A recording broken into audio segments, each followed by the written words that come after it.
اور جو گھر پہ رہتے ہیں 24 گھنٹے موبائل میں لگے رہیں گے لیکن ماں باپ کے پاس 1 منٹ بیٹھ کر نہیں پوچھیں گے کہ کیسے. کبھی سوچا جو بچے جیتے جی تمہاری خیریت نہیں پوچھ رہے وہ مرنے کے بعد تمہاری مغفرت کی دعائیں کریں گے اور تم ان کے لیے اللہ کو ناراض کر رہے ہو؟ اگر حلال ذریعے سے بھی جماؤ تو بھی میرے بھائی میں اس کو منع نہیں کرتا، لیکن حرام حرام حرام میں ہم ڈوب گئے. حلال و حرام کا کوئی مزاج ہی ہمارے پاس نہیں. بہنیں تڑپ رہی ہے، حصہ نہیں دے رہے، بھائی تڑپ میں قبضہ کر کے رکھا. ہر سال حج عمرہ کو جاتے ہیں لیکن حقداروں کا حق نہیں دیتے. ذرا غور کیجیے ہم کس راستے پہ، جہنم کا راستہ چنا ہے، جنت کبھی نہیں جا سکتے. کعب احبار کہتے ہیں امیر المومنین جب دوسری مرتبہ جہنم سانس لے گا تو دل سینے سے نکل کر حلق میں اٹکیں گے. حلق میں روٹی کا ٹکڑا حلق میں اٹک جائے تو کیفیت کیا ہوتی ہے؟ جب دل حلق میں اٹکیں گے کیا ہوگی کیفیت؟ اب سنیے قیامت کسے کہتے ہیں، محشر کسے کہتے ہیں. تو کعب احبار کہتے ہیں امیر المومنین جہنم کو اگر بیل کے ناک کے ایک سوراخ جتنا کھولا جائے گا، بیل کے ناک کے ایک سوراخ جتنا مشرق میں کھولا جائے گا تو مغرب میں جتنے لوگ کھڑے ہوں گے ان کے سر میں بھیجا ایسے کھولے گا جیسے چولہے پہ رکھی ہوئی ہانڈی میں پانی کھولنے لگتا ہے. مشرق میں جہنم کھلے گا کتنا؟ بیل کے ایک ناک کے سوراخ جتنا، یعنی رائٹ میں کھلے گا تو لیفٹ کے لوگ ان کے بھیجے کھول. تو رائٹ والوں کا حال کیا ہوگا؟ جو رائٹ میں کھڑے ہوں گے ان کا کیا حال ہوگا؟ اللہ اکبر. یہ غور کیجیے. اور جب لیفٹ میں کھڑے ہونے والوں کے بھیجے کھولیں گے تو جن کو پورا جہنم میں ڈال دیا جائے گا ان کا کیا حال ہوگا؟ ان کا کیا حال؟ یہ سچائیاں ہیں. لیکن اب سنیے کعب کہتے ہیں امیر المومنین جس وقت اللہ غضب کا اظہار کرے گا تو اس وقت حضرت ابراہیم خلیل اللہ جیسا نبی، خلیل اللہ جیسا نبی، وہ مسجد کا متولی نہیں، جانوروں کی قربانی کرنے والا نہیں، اللہ کی راہ میں اپنا بیٹا لا کر رکھ دینے والا، کعبۃ اللہ تعمیر کرنے والا، نبیوں کا باپ، ابو الانبیاء، جد الانبیاء سیدنا ابراہیم خلیل اللہ کی شان قیامت کے دن بیان ہو رہی ہے کہ ابراہیم خلیل اللہ اپنے گھٹنے زمین پہ رکھ کے اللہ سے کہیں گے اللہ میں تیرا خلیل ہے، تو نے مجھے اپنا خلیل بنایا، آج میں کسی کے لیے کچھ نہیں مانگتا، بس تو مجھے اپنے لیے امان دے دے، مجھے امان دے دے، میں کسی کے لیے کچھ نہیں مانگتا. توجہ کریں، ابراہیم خلیل کہیں گے میں کسی کے لیے کچھ نہیں مانگتا، آج مجھے امان چاہیے، بس مجھے امان دے دے. یہ میدان محشر بھائی جہاں انبیاء کے دادا جد الانبیاء، انبیاء کے باپ، اللہ اکبر، یہ کہہ رہے ہوں گے مولا یہ شان ہے اللہ کے خوف کی وجہ سے، یہ شان ہے. میں یہ نہیں کہہ رہا ہوں کہ معاذ اللہ انبیاء کرام مجبور ہوں گے اور معاذ اللہ ان کی کوئی توہین یا بے ادبی نہیں. اللہ کے خوف سے رونا یہ اللہ والوں کی شان ہے، اللہ کی خشیت سے بلکنا یہ اللہ والوں کا مقام ہے. جن کے رتبے ہیں سوا ان کو سوا مشکل ہے. خلیل اللہ کہیں گے اپنے لیے کچھ نہیں مانگتا، مولا کسی کے لیے کچھ نہیں مانگتا، صرف اپنے لیے امان مانگتا ہوں کیونکہ میں تیرا خلیل بنایا، گہرا دوست بنایا، مجھے امان دے دے. جب خلیل اللہ صرف اپنے لیے امان مانگ رہے ہوں گے، کسی کے لیے کچھ نہیں مانگ رہے ہوں گے، تو میرے بھائیوں بتاؤ جو اپنی سالیوں پر بھی پاپ کی نظر ڈالتے ہیں ان کا کیا حال ہوگا؟ جو نشہ کرتے ہیں ان کا کیا حال ہوگا؟ جو جھوٹ بولتے ہیں ان کا کیا حال ہوگا؟ جو رات کے 3 بجے تک انٹرنیٹ کا مس یوز کرتے ہوئے گندی گندی زنا کی فلمیں دیکھ کر اپنی راتوں کو گزارتے ہیں ان کا کیا حال ہوگا؟ جو کبھی پوری زندگی فجر کی نماز میں مسجد کا دروازہ بھی نہیں دیکھا ان کا کیا حال ہوگا؟ ذرا غور کیجیے نا. اس لیے نہیں آئے تھے دنیا میں کہ پاپ کریں گے، دنیا میں اس لیے آئے تھے کہ رب کو راضی کریں گے. الذی خلق الموت والحیات لیبلوکم ایکم احسن عملا.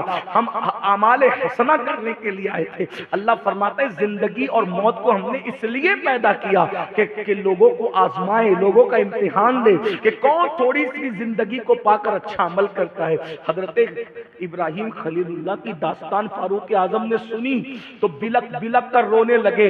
ابھی بلک بلک کر رو رہے تھے کہ کعب کہتے امیر المومنین اسی پر بس نہیں، جہاں خلیل اللہ کی یہ شان ہوگی وہاں کلیم اللہ کی شان یہ ہوگی کہ حضرت کلیم کہیں گے مولا تو نے مجھے طور پہ بلا بلا کر پیار کی باتیں کی، سرگوشیاں کی.